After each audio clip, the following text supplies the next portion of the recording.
ओम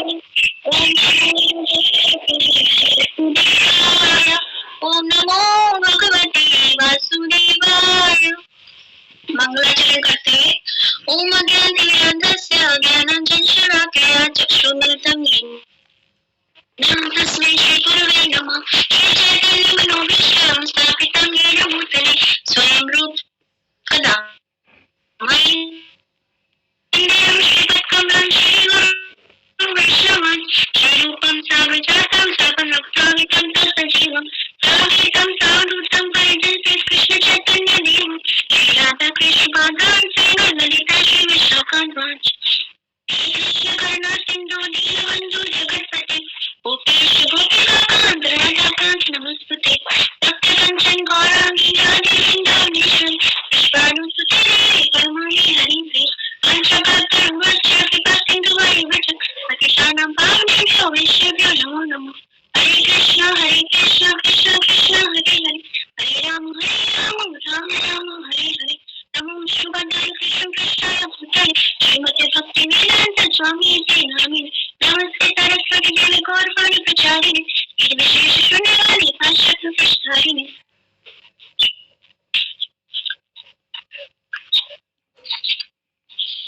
हरे कृष्ण। आज का चैप्टर है तपस्या आत्मनिग्रह का अभ्यास। कल जैसे माता जी ने बताया था कि तपस्या क्या है, तो आज हम वैसे चर्चा शुरू करेंगे। तपस्या क्या है? तपस्या का पहला सिद्धांत है कि ब्रह्मचर्य अथवा नियंत्रित यौन जीवन। ब्रह्मचर्य का वास्तविक अर्थ है काम वस्तु का संपूर्ण परित्याग। वैदिक संस्कृति के अनुसार जीवन के प्रारंभ में ब्रह्मचर्य के नियमों का कठोरता से पालन करना चाहिए। तरुण होकर ब्रह्मचारी क्या कर सकता है? वह गृहस्थ बनकर मैथुन कर सकता है, लेकिन ब्रह्मचारी की अवस्था में मैथुन सरलता वर्जित है। वर्तमान युग में लोग तपस्या के अभाव से पतित हुए क्योंकि उन्हें तपस्या जीवन बिताने की शिक्षा नहीं दी जाती। केवल आलोचना से काम नहीं चलने वाला। मनुष्य को तपस्या का जीवन बिताने के लिए ठीक से प्रशिक्षित होना चाहिए। तो पहले हम ये समझेंगे कि तपस्या क्या है। जैसे कि हमें पहली क्लास में प्रभु जी ने बताया है,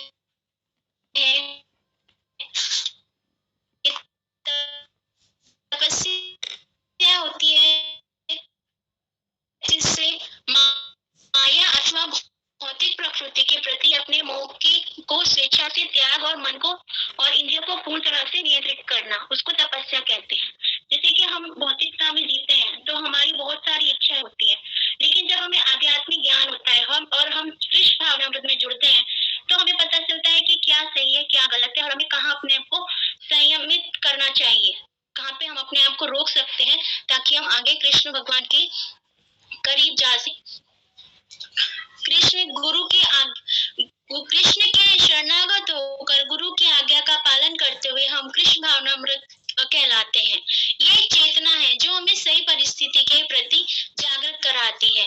इसके अभ्यास से भौतिक कल्मश विद्यमान नहीं रहता और ये एक अपूर्व औषधि के समान है। जैसा कि पहले बताया जा चुका है कि बार बार प्रायश्चित करने पर भी पाप करने की वृत्ति नष्ट नहीं होती और अगर हमें आध्यात्मिक ज्ञान में आगे बढ़ना है तो हमें तपस्या या आत्मनिग्रह करना बहुत ही जरूरी है। तपस्या का के पड़ाव होते हैं, जैसे कि नियंत्रित यौन जीवन। जैसे भौतिकता में हम सब लोग सन्यासी जीवन तो नहीं जी सकते, लेकिन हमारे लिए कुछ रूल्स रेगुलेशंस बनाए हैं ताकि हम लोग गृहस्थ आश्रम में रह के भी एक ब्रह्मचर्य का पालन कर सकते हैं, जिसे कि तपस्या कहा गया है। और जैसे प्रभुपाद जी ने 4 नियम दिए हैं जिससे कि हम खुद को समझ सके और आगे बढ़ सके, अपनी आध्यात्मिक जीवन में आगे बढ़ सके। कुछ ना कुछ तपस्या तो अनिवार्य है, इसके बिना मनुष्य आध्यात्मिक जीवन या ज्ञान के क्षेत्र में वेदों में कहा गया, मैंने गलत पेज पढ़ लिया था। वेदों में कहा गया है कि जो लोग तपस्या या नियमित जीवन बिताते हैं ब्राह्मण है। एताक्षर गार्गी विनिस्व मलोक्रात गर्ग दिविस्व मलोकात्य प्रीति सा कृपण। हर व्यक्ति को मरना है क्योंकि यहाँ कोई स्थायी रूप से नहीं रह सकता, लेकिन जो तपस्या का जीवन बिताते हुए मरता है वह ब्राह्मण है। जो कुत्ते बिल्ली की तरह तपस्या किए बिना मरता है वह कृपण कहलाता है। वैदिक साहित्य में ब्राह्मण तथा कृपण ये दो शब्द प्राय प्रयुक्त होते रहते हैं। कृपण का अर्थ है सदाशय व्यक्ति। ब्रह्म जानाति इति ब्राह्मण। जो मनुष्य परमेश्वर या परम सत्य को जानता है वह ब्राह्मण है, लेकिन जो नहीं जानता वह पशु है। पशु तथा मनुष्य में यही अंतर है। यह नाम सार्थक करने के लिए मनुष्य को परम सत्य को समझने की शिक्षा प्राप्त करनी चाहिए। जैसा कि हमारे शास्त्रों में आचार्यों ने बताया है कि 4 वर्ण हैं, जैसे ब्राह्मण, शूद्र, वैश्य और क्षत्रिय। जो ब्राह्मण जाति के होते हैं उनको जो हमें सही गलत बताते हैं, जो हमें भगवान से मिलवाते हैं, लेकिन वो ब्राह्मण कोई जाति से नहीं होता। अगर वो ब्राह्मण जाति में पैदा होकर भी अगर वो नीच कर्म करता है या जो भी ब्राह्मण के गुण होते हैं वो नहीं अपनाता तो उसे ब्राह्मण नहीं मानना चाहिए। कौन है? 4 वर्ण और 4 आश्रम में जो गुण और कर्मों के अनुसार जो कार्य करते हैं उन्हें ब्राह्मण कहा जाता है। जैसे कि हमारे पास एग्जाम्पल है नरोत्तम दास ठाकुर या श्यामानंद गोस्वामी, जिन्हें सरस्वती ठाकुर ने बताया गया है कि वो जाति से ब्राह्मण नहीं थे, लेकिन अपने कर्मों के और गुणों के अनुसार उन्हें ब्राह्मण माना गया है। हरे कृष्णा। प्रभु जी, कोई गलती हो तो बता दीजिएगा। मैं थोड़ी नर्वस हूँ इसलिए थोड़ा फंबल कर रही हूँ। नहीं माता जी, बहुत अच्छा बता रहे हैं। थोड़ा ना आवाज ब्रेक हो रहा है, अगर मान लो आवाज ब्रेक हो रहा है तो आप वीडियो ऑफ करके फिर कर लो ताकि नेट से सही आवाज आए। अच्छा बता रही हो माता जी। मैं नेट चालू करती हूँ, वाईफाई से हो रहा है। अब ठीक है प्रभु जी? हाँ जी माता जी, ठीक है। अभी भी देखो।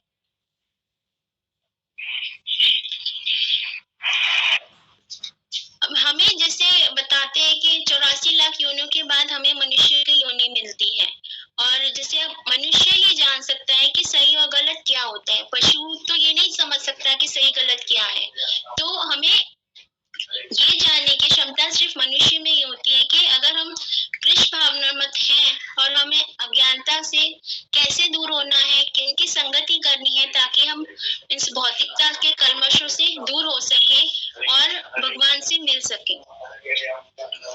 मनुष्य का नाम सार्थक करने के लिए मनुष्य को परम सत्य को समझने की शिक्षा प्राप्त करनी चाहिए, क्योंकि मनुष्य जीवन ज्ञान प्राप्त करने के लिए है। इसलिए अनेक स्कूल कॉलेज खोले जाते हैं। अनेक दार्शनिक है, वैज्ञानिक है एवं गणितज्ञ है। खाने, सोने, मैथुन करने तथा रक्षा करने की शिक्षा देने की कोई आवश्यकता नहीं है, क्योंकि ये तो सहज ही सीखे जाते हैं। मनुष्य जीवन स्पष्ट कुछ बड़ी उपलब्धि है, तपस्या तथा ज्ञान के लिए है।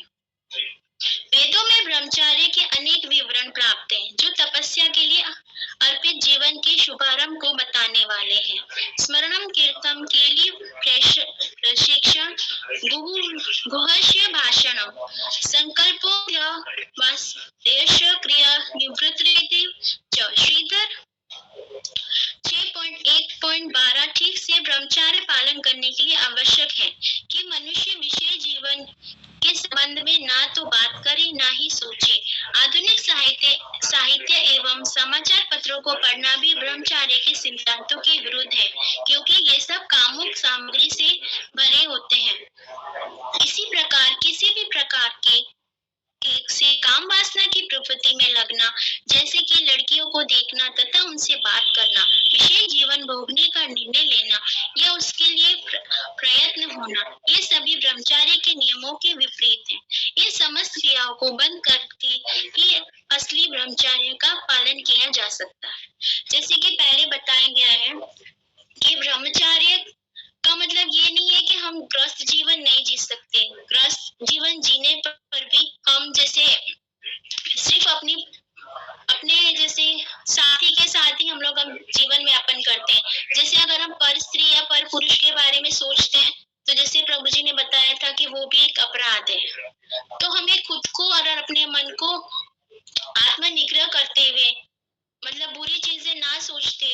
दूसरों के बारे में मतलब गलत तरीके से ना सोचते हुए भी हम खुद को इन चीजों से बचा सकते हैं और आध्यात्मिक उन्नति कर सकते हैं।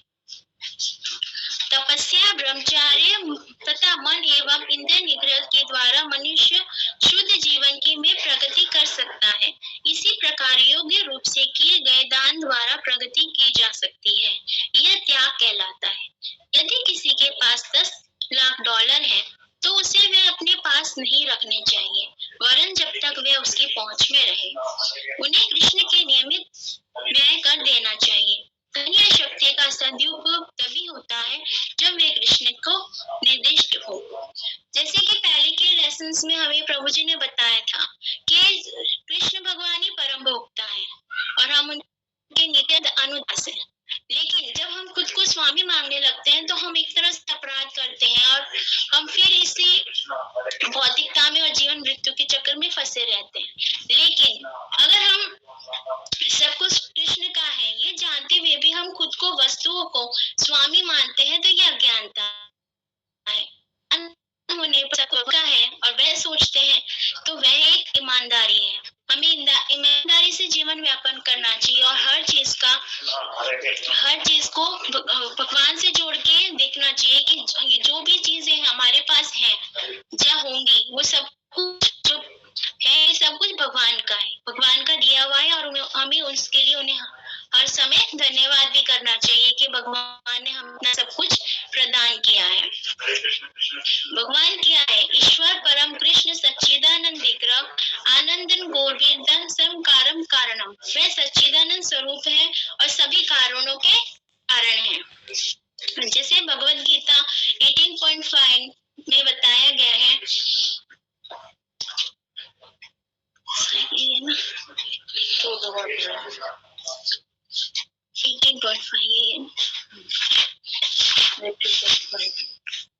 523।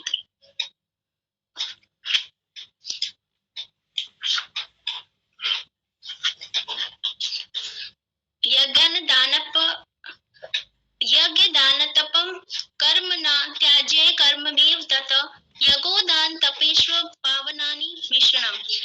यज्ञ दान तथा तपस्या के कर्मों का कभी परित्याग नहीं करना चाहिए, इन्हें अवश्य संपन्न करना चाहिए। निसंदेह यज्ञ दान तपस्या महात्मा को भी शुद्ध बना देते हैं। जैसे कि मैंने बताया कि हमें सब कुछ भगवान का मानना चाहिए, भगवान ने हमें दिया है। तो उसी तरह सॉरी प्रभु जी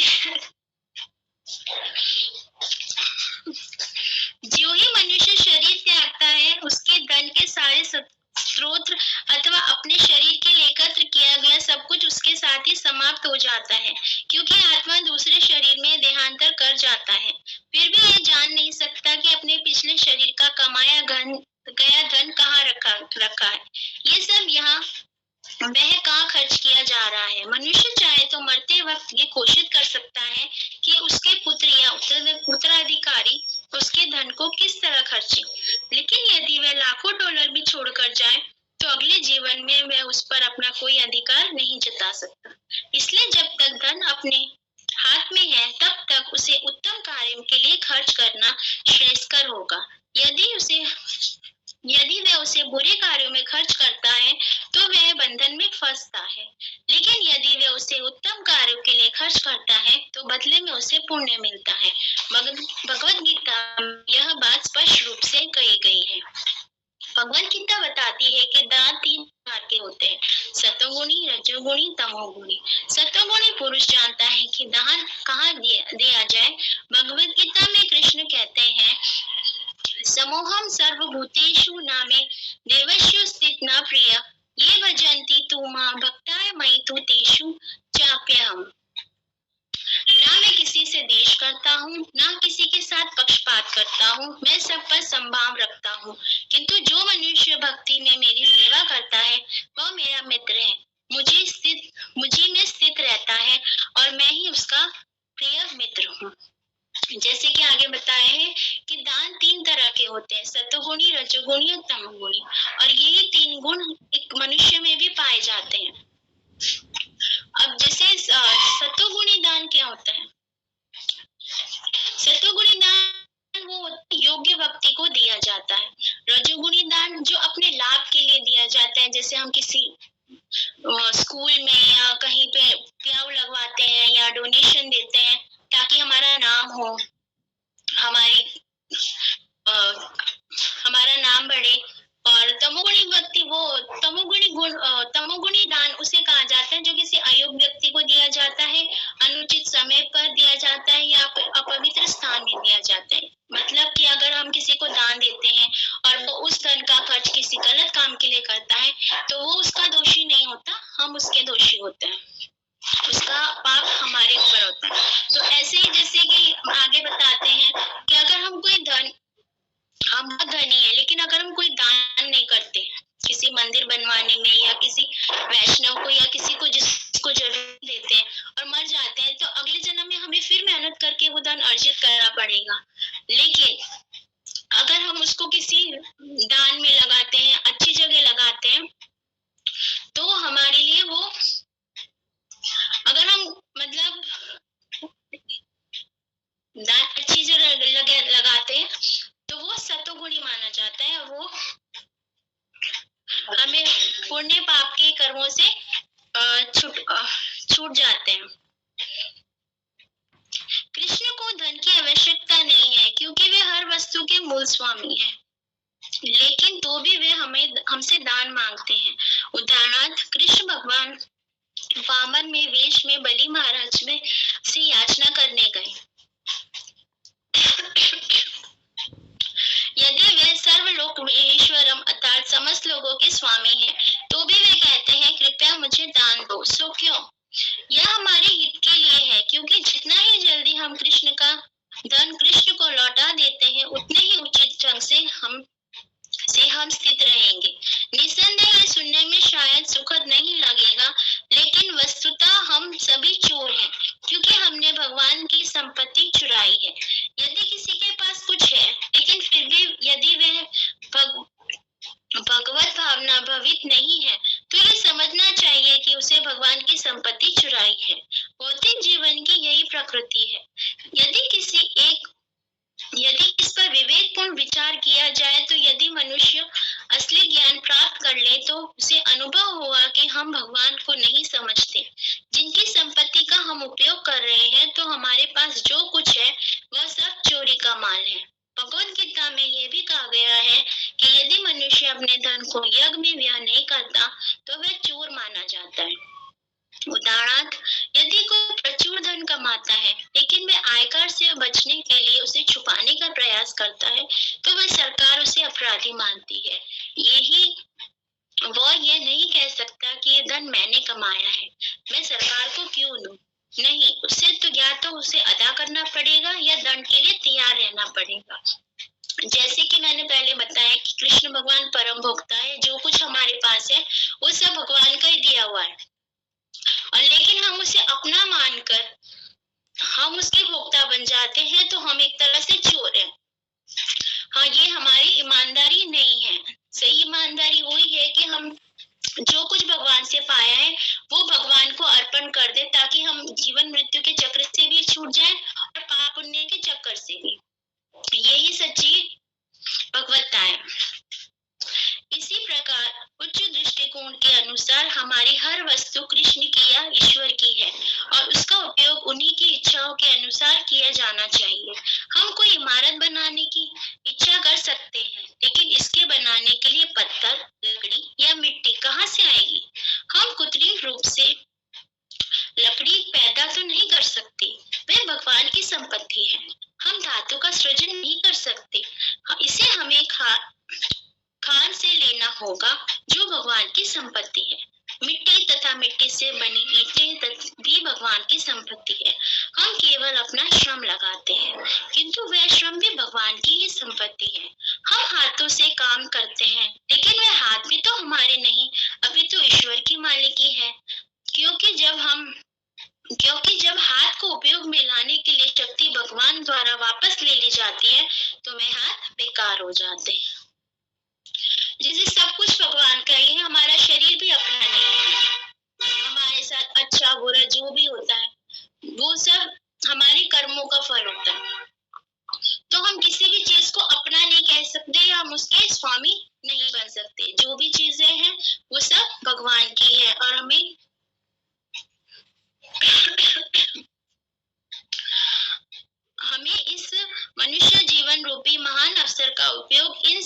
बातों को समझने में करना चाहिए जो श्रीमद् भागवतम या भगवत गीता जैसे वैदिक ज्ञान के प्रमाणिक ग्रंथों में उल्लेखित है। शुक्ति गोस्वामी श्रीमद् भागवतम में घोषित करते हैं कि वास्तविक पश्चाताप में विचारशीलता, गंभीरता तथा ध्यान की आवश्यकता होती है। मनुष्य को इस बात करना चाहिए कि वह शरीर है या शरीर से परे है और उसे ये जानने का प्रयास करना चाहिए कि भगवान क्या है। कृष्ण भावनामृत में इन सारे सिद्धांतों का अध्ययन करना होगा। हमें ना तो चंचल होना चाहिए, ना ही समय गंवाना चाहिए। यदि कोई ये ज्ञान पाना चाहता है तो उसे तपस्या करनी होगी, जैसा कि पहले कहा जा चुका है। तपस्या का शुभारंभ ब्रह्मचार्य या सीमित यौन जीवन है। भौतिक आकर्षण की दूरी काम वासना है, जो कि न केवल मानव समाज पर लागू होती है अपितु पशु समाज पर भी लागू होती है। गौरैया तथा कबूतर दिन में 300 बार संभोग करते हैं, यद्यपि वे नितांत शाकाहारी होते हैं। लेकिन शेर, जो कि शाकाहारी नहीं होता, पर वर्ष में एक ही बार संभोग करता है। आध्यात्मिक जीवन में मूल बात ये नहीं है कि शाकाहारी होना, अपितु वे है कि उच्चतर ज्ञान को समझना। जैसे कि पहले भी बताया है कि ब्राह्मण कुल में जन्म लेने से कोई ब्राह्मण नहीं होता। इसी तरह जैसे यहाँ पे बता रहे हैं पशुओं का एग्जाम्पल लेके कि अगर वो घास दाने खाता है तो भी वो पूर्ण रूप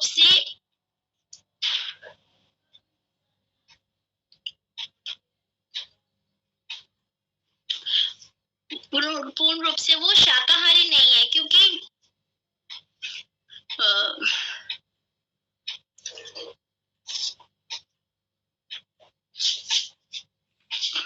पंडिता समदर्शिना, जो अत्यंत विद्यमान पंडित है वह विद्यमान ब्राह्मण, हाथी, कुत्ते या गाय में कोई अंतर नहीं देखता। वह समदर्शिता होता है।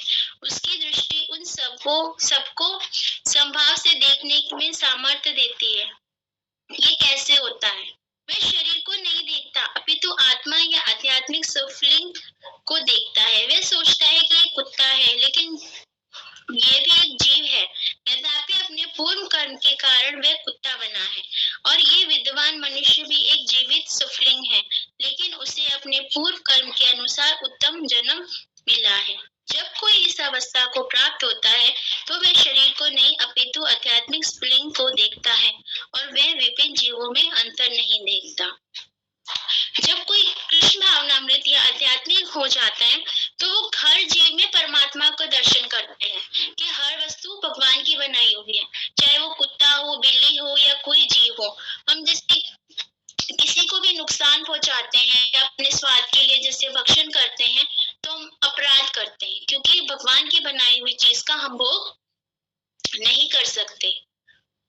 और लेकिन जो आध्यात्मिक होते हैं या जो कृष्ण भावनामृत होते हैं वो हर जीव में परमात्मा के दर्शन कर पाते हैं, क्योंकि हर जीव भगवान की बनाई हुई वस्तु है।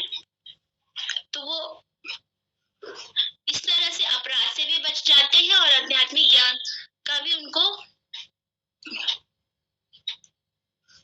आध्यात्मिक ज्ञान भी होता है। वास्तव में हम मांसाहारी तथा शाकाहारियों में भेद नहीं रखते, क्योंकि गाय या मेमना जिस घास को खाते हैं उसमें भी उन्हीं की तरह जीवन होता है। किंतु उपनिषद में दिया गया वैदिक आदेश हमारा पथ प्रदर्शक होना चाहिए। ईशावास्यम इद सर्व व्यक्ति जगन्त्यं जगत तेन व्यक्तेन भुजिता मां गुरुत्वम कस्य स्वीदेनधनम। इस ब्रह्मांड के भीतर प्रत्येक जड़ या चेतन वस्तु भगवान द्वारा नियंत्रित है और उन्हीं की संपत्ति है। अतः मनुष्य को चाहिए कि अपने लिए उन्हीं वस्तुओं को ग्रहण करे जो उसके लिए आवश्यक है, जो उसके पाप के रूप में पहले से अलग कर दी गई है। अन्य वस्तु यह भली बातें जानते हुए कि वह किसकी है ग्रहण नहीं करना चाहिए। चूंकि हर वस्तु परमेश्वर की संपत्ति है, अतएव मनुष्य उतने अंश का ही भोग कर सकता है जितना ईश्वर ने उसके लिए नियंत्रित किया है। वह दूसरे की संपत्ति को स्पर्श नहीं कर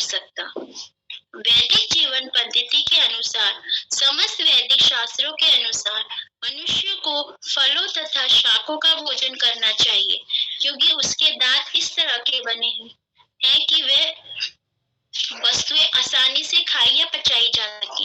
यद्यपि यह प्रकृति का नियम है। एक जीव दूसरे को खाकर जीवित रहता है। जीवो जीवस्य जीवनम। लेकिन मनुष्य को विवेक से काम लेना चाहिए। फल, फूल, शाक, चावल, अन्न तथा दूध मनुष्यों के लिए बने हैं। उदाहरण, दूध पशु उत्पाद है। पशु का रक्त बदलकर दूध बनता है, लेकिन गाय अपने बछड़े की आवश्यकता से अधिक दूध देती है, क्योंकि दूध मनुष्य के लिए बना है। मनुष्य को चाहिए कि दूध होकर गायों को जीवित रहने दे और इस प्रकार प्रकृति के नियम का पालन करते हुए मनुष्य सुखी रहेगा।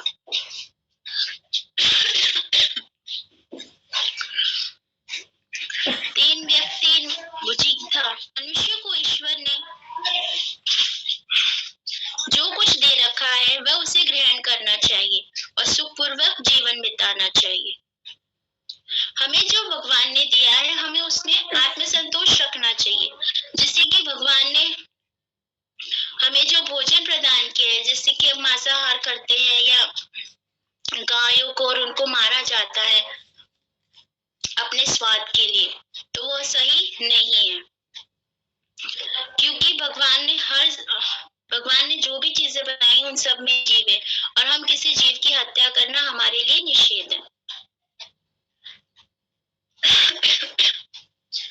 हम कृष्ण के इस विज्ञान के माध्यम से अपनी चेतना को ऊपर उठाना है।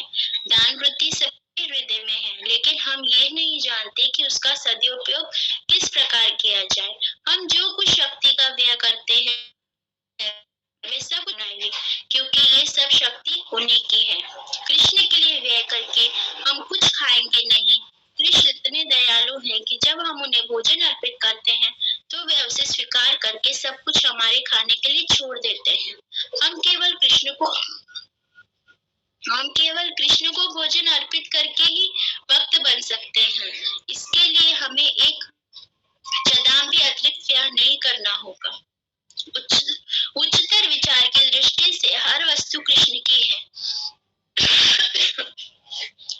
लेकिन यदि हम कृष्ण को हर वस्तु अर्पित करेंगे तो हम ऊपर उठेंगे।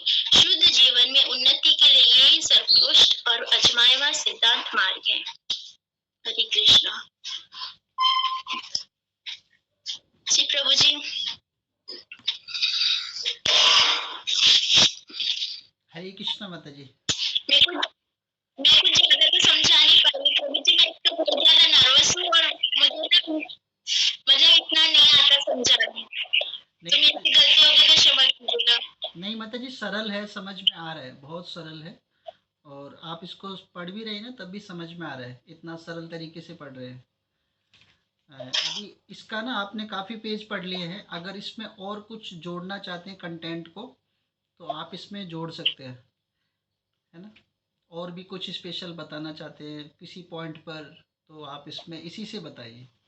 अगला अध्याय हम कल शुरू करेंगे।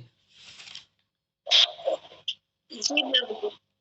इसी में भगवान ने हमें प्रभुपाद ने हमें यही बताया कि जो भी चीज है, जो भी बनाया गया है, वो सब पर कृष्ण भगवान का है। तो हमें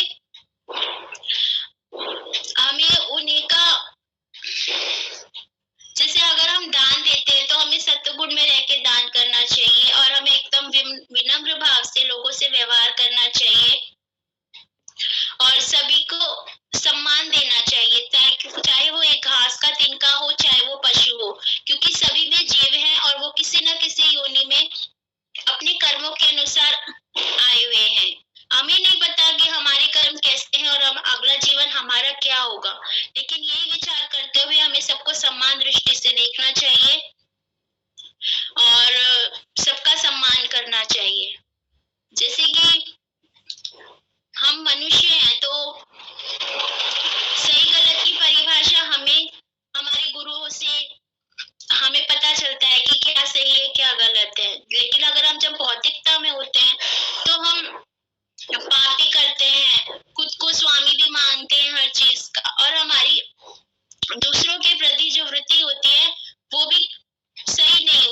हम दूसरों से ईर्ष्या करते हैं, द्वेष करते हैं और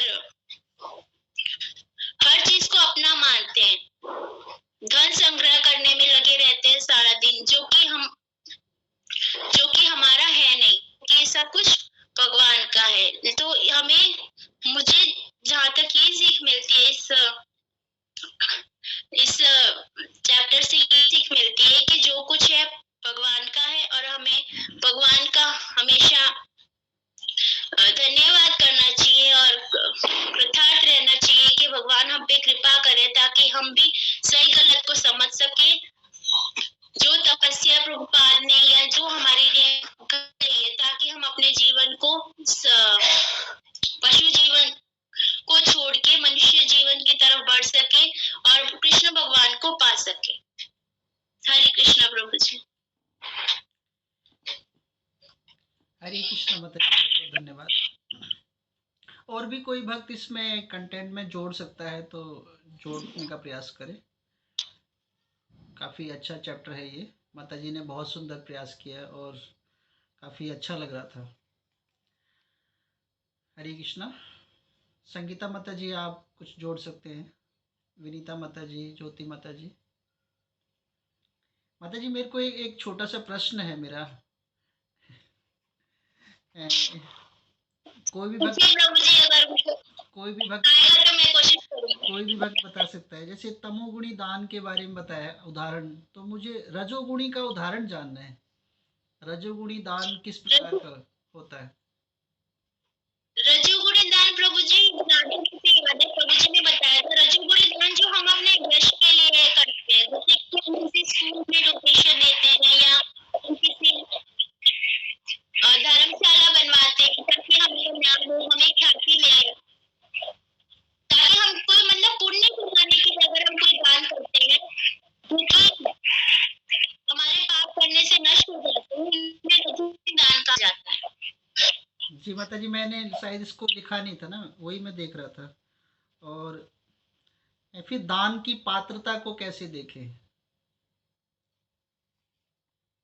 मतलब प्रभु जी थोड़ा सा मतलब पात्रता दान फिर किसको दें? किसको दान हमें उचित व्यक्ति को देना चाहिए कि जो उसका सही यूज करे। जैसे कि अगर हम दान किसी गरीब आदमी को देते हैं, तो अगर हमें लगता है कि वो अपने खाने के लिए या अपने कपड़े पहनने के लिए उसको यूज करेगा, तो वो सतोगुण में है। लेकिन अगर वो उसका अगर शराब पीता है या गलत काम करता है, तो वो तमोगुण में हो जाएगा। तो हमें उचित स्थान, उचित समय और उचित व्यक्ति को देख के दान देना चाहिए, जो कि सतोगुण में है। बहुत सुंदर उत्तर दिया आपने। और किसी भक्त का कोई प्रश्न है तो कर सकते हैं माता जी से। कृष्णा प्रभु जी। हरे हाँ जी माता जी।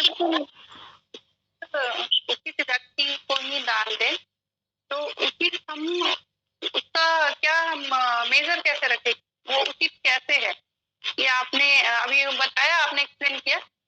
लेकिन मैं इसमें कुछ जोड़ना चाहूंगी कि उचित हम किसे बोलेंगे। तो जो या जो संस्थान भगवान के लिए, भगवान का प्रचार कर रहा हो, भगवान के लिए पूर्ण रूप से समर्पित हो, उसे ही दान, तो उसे हम कहेंगे सतोगुणी दान। जी माता जी। हाँ, तो ये जो विष्णु के, जो भगवान परम भगवान के लिए जो समर्पित है, जी हम दान। जी माता जी। जो वैष्णव है, या तो हम ऐसे दान दे देते हैं, किसी ब्राह्मण को हम दान देते हैं, या कुछ पूजा कराया दान दे दिया, उसे हम कहेंगे वो रजोगुणी दान है। हमारे कष्ट कट जाए, हमारे ग्रह मिट जाए, इसके लिए हम जो दान देते हैं ना, वो रजोगुणी दान। जी माता जी।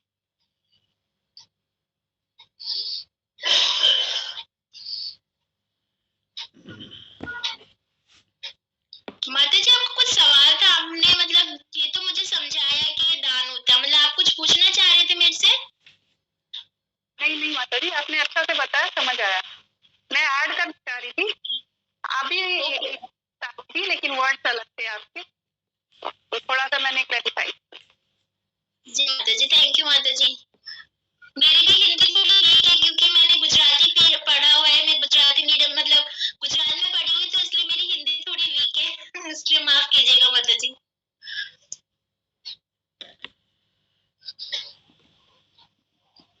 हरे कृष्णा माता जी। संगीता माता जी, आप कुछ जोड़ना चाहेंगे इसमें? हरे कृष्णा प्रभु जी, दंड प्रणाम प्रभु जी। इसमें एक ये आया था गृहस्थ जीवन, ब्रह्मचार्य जीवन और संन्यास जीवन के बारे में, कि हमें अपने इंद्रियों पर कैसे संयम रखना चाहिए। उसमें मतलब मनुष्य को मनुष्य के भांति ही रहना चाहिए, ना कि जानवरों की तरह रह जाना चाहिए हर चीज में। चाहे ब्रह्मचार्य जो गृहस्थ जीवन है उसमें भी हमें मतलब किसी गलत भाव में आके कोई कार्य नहीं करना चाहिए। जैसे प्रभु जी ने बताया था, अगर हम संतान भी करते हैं तो वो भगवान की सेवा के लिए होने चाहिए, और बाकी वो इंद्रिय तृप्ति कहलाएगी। दूसरा इसमें प्रभु जी आया था कि कृपण और ब्राह्मण, दो शब्द इन्होंने प्रयोग किए थे। ब्राह्मण का अर्थ है उदार और कृपण का अर्थ है कंजूस। तो जो ब्राह्मण की तरह मरता है भगवान की मतलब की सेवा में, भगवान अपना जीवन भगवान को समर्पित करते हुए अपना जीवन बिताते हैं, वो ब्राह्मण है। और जो जानवरों की तरह अपने जीवन को बिता देते हैं वो कृपण कहलाते हैं। इससे साफ पता चलता है कि हमें अपना जीवन भगवान को समर्पित करके ही बिताना चाहिए। अपने जीवन को, जो इस मानव शरीर हमें मिला है वो भगवान की सेवा के लिए ही मिला है। ये नहीं कि हमें मनुष्य जीवन का पता भी हमें भक्ति में आगे ही पता चलता है। हमें लगता है मनुष्य है, लेकिन हम जीवन जी रहे थे जानवरों की तरह, खाना पीना रहना, बच्चे पैदा करना, खत्म कहानी। लेकिन हम भक्ति जीवन में आए हैं तब हमें पता चला कि वास्तव में हमें जीवन जीना कैसे है। अब जैसे कृपा, मरना तो सभी को है, लेकिन मरे हम भगवान की सेवा करते हुए, भगवान का नाम लेते हुए। और जो मनुष्य परमेश्वर के बारे में बताता है वही ब्राह्मण है। और जो इस चीज को नहीं जानता वो पशु के समान है। चाहे वो ये सोच रहा है कि भाई मैं तो जानता ही नहीं, मुझसे गलतियां हो गई, तो भी वो अपराधी है, वो पशु ही माना जाएगा। लेकिन जिसको भगवान की कृपा से भगवान की भक्ति मिलती है वो ब्राह्मण है प्रभु जी। ये दो चीजें प्रभु जी मैंने जब पढ़ा तो, और प्रभु जी आप थोड़ा सा जोड़िए तो ज्यादा अच्छे से समझ में आएगा प्रभु जी। हरे कृष्णा माता जी, मेरे को भी तो बहुत अच्छा लगा, लेकिन क्लेरिफाई तो विनीता माता जी कर सकते हैं। विनीता माता जी बताएंगी, ठीक है कि माता जी ठीक है बताया? माता जी ने जो एक्सप्लेन किया ठीक है, मेरे को भी इतना नहीं पता। इतना सरल शब्द प्रभुपाद ने इतना सुंदर से लिखा है, तो ये बिल्कुल समझ आ रहा है सर। और बहुत अच्छा हमें अपॉर्चुनिटी, इतनी अच्छी अपॉर्चुनिटी मिली है कि हम ग्रुप स्टडी कर पा रहे हैं। तो ये भगवान की कृपा ही है हम पे, और इतने अच्छे अच्छे भक्तों के साथ हम जुड़ करके स्टडी कर पाए, इसे भी हम कृपा मानेंगे भगवान की। और बहुत अच्छा लग रहा है मेरे को, ये क्लास बहुत अच्छा लग रहा है। छोटा सा ग्रुप और बहुत फ्लरिश कर जाएगा ये ग्रुप, अगर इतने इतने अच्छे भक्त है और इतना अच्छा सबको समझ है, तो मेरे को तो बहुत अच्छा लग रहा है। और कुछ माता जी और कुछ बताएंगी संगीता माता जी?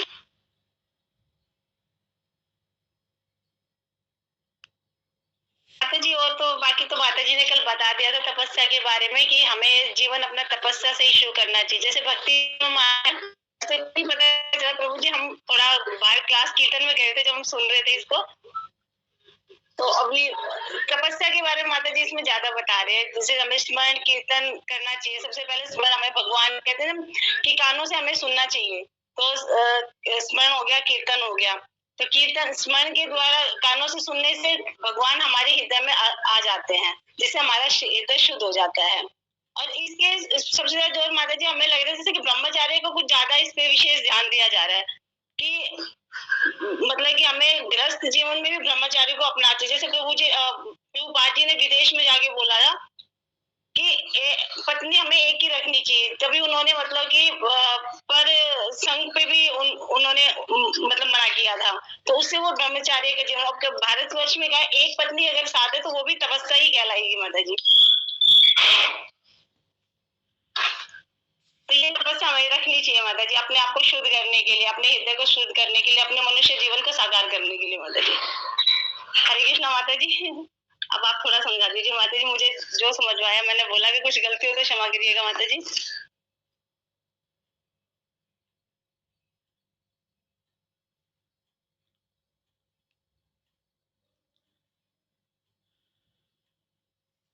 अच्छा बताया माता जी आपने।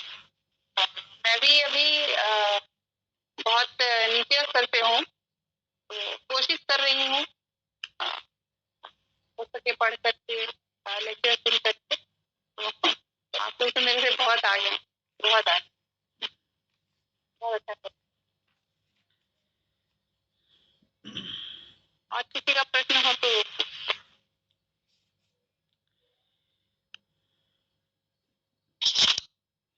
हरे कृष्णा माता जी। मीरा माता जी, आपने हैंड रेज किया, आप कुछ बोलना चाहेंगे?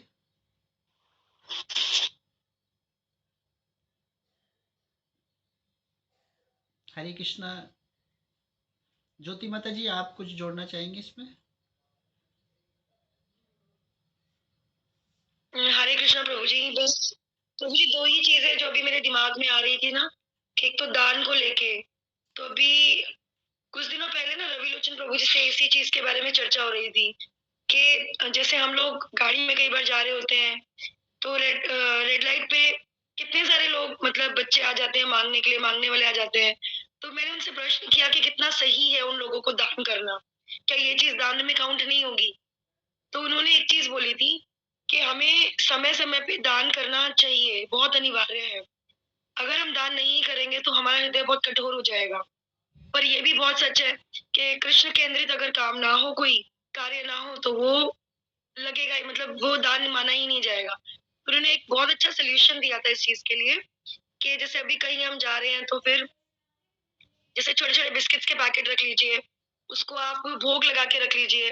तो वो चीज अगर आप दान करेंगे ना, तो किसी के पास प्रसाद के रूप में जाएगा, और प्रसाद का कोई भी दुरुपयोग नहीं हो सकता।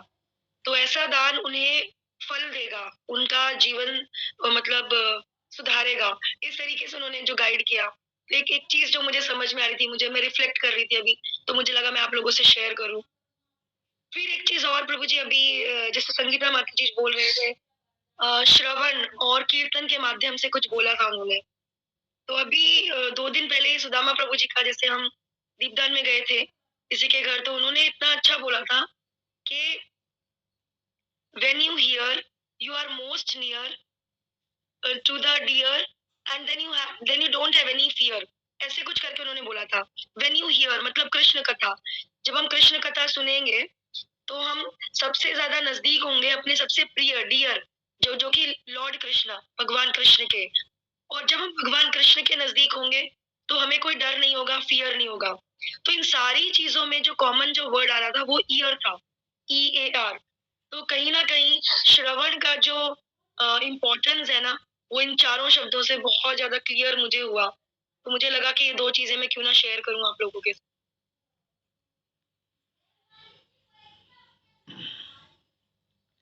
बहुत बहुत धन्यवाद माता जी, इतना सुंदर बताया आपने कि दान जो है, जैसे अगर हम प्रसाद का जो दान देते हैं ना, तो वो सबसे बड़ा महत्वपूर्ण है। ये काफ़ी लेक्चर में मैंने भी सुना है, लेकिन मेरे को स्मरण नहीं आ रहा था। लेकिन देखिए माता जी ने यहाँ पे स्पष्ट किया है। और सुदामा प्रभु जी का जो वर्ड बताया कि सुनने, कथा सुनना भी एक बहुत बड़ा, ये भी दान है ना। जैसे आज भावना माता जी ने हम पे कृपा की है, तो ये माता जी का दान है कि हम को सुना रही हैं माता जी, कोशिश कर रही हैं, और सभी भक्त अपना उसको सुन रहे हैं, तो ये भी कहीं ना कहीं माता जी को इसका फल मिलेगा। तो बहुत बहुत धन्यवाद माता जी। अभी हमारे पास 4 मिनट हैं, और भी कहीं ऐसी ऐसी बातें सुनने को मिल जाएं तो उस 4 मिनट का बहुत सुंदर लाभ मिलेगा। बबीता माता जी, आप कुछ कहना चाहेंगी? हरे कृष्णा प्रभु जी। हाँ जी माता। प्रणाम प्रभु जी, सभी को प्रणाम। प्रभु जी क्षमा चाहते हूँ प्रभु जी। सबसे पहले तो प्रभु जी, मैं आज क्लास में बिल्कुल जस्ट अभी आई हूँ, और मैं परसों भी नहीं थी प्रभु जी क्लास में। मैं तो प्रभु जी पता नहीं क्या ही, मतलब कितनी बद हूँ कि मैं कुछ सुन नहीं पा रही हूँ, और कैसे हो रहा है प्रभु जी, उसके लिए बहुत क्षमा चाहती हूँ प्रभु जी। बार बार जी, और इतने अच्छे, कल जैसे मैंने सुना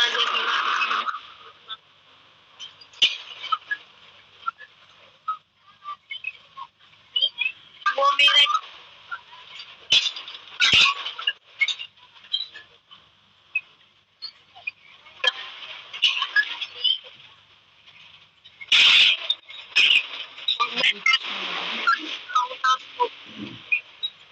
मीरा माता जी, आप म्यूट करें एक बार।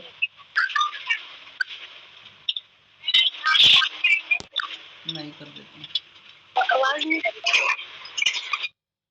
हाँ जी माता जी, आप बोलिए। हरे कृष्णा प्रभु जी। हरे कृष्णा। हाँ जी माता जी, आप वरिष्ठ वैष्णव हो, इस कोई बात नहीं, क्लास में नहीं आए, कोई बात नहीं, आप सब नहीं प्रभु जी, मैं तो प्रभु जी वरिष्ठ नहीं हूँ प्रभु जी, सबसे निम्न कोटि की जो हूँ ना प्रभु जी, मैं वो हूँ प्रभु जी। नहीं, यही है प्रभु जी की आप बहुत बड़ा प्रभु जी, बहुत सुंदर बहुत सेवा मेरे को इस बात को बहुत गिल्टी फील हो रही प्रभु जी कि मैं नहीं ज्वाइन कर पा रही हूँ प्रभु जी। और कल के मैं सभी भक्तों के लिए प्रार्थना करना कि मैं शायद कुछ कर पाऊँ, और ना भी कर पाऊंगी तो प्रभु जी मैं ना कोई और भी तैयार रहे कल क्लास करने के लिए, मैं ये बोलूंगी प्रभु जी। ऐसा वक्त है जो कल कर पाए तो मेरी जो क्लास है उससे, बाकी तो मैं कोशिश करूंगी कल के लिए। कल बहुत अच्छा सुनने को मिलेगा, सभी भक्त ध्यान से सुने माता जी को। और माता जी हर क्लास को ज्वाइन करती हैं तो बहुत सुंदर भाव भी रहता है माता जी का, सेवा भाव, और बहुत ज्ञान भी है माता जी का। तो सभी भक्त तैयार रहें माता जी को सुनने के लिए। तो हम विशेषकर आज भावनगर माता जी का धन्यवाद देंगे बाय चैंटिंग हरे कृष्णा कृष्णा हरे कृष्ण कृष्ण हरे हरे माता जी की जय हो। हरे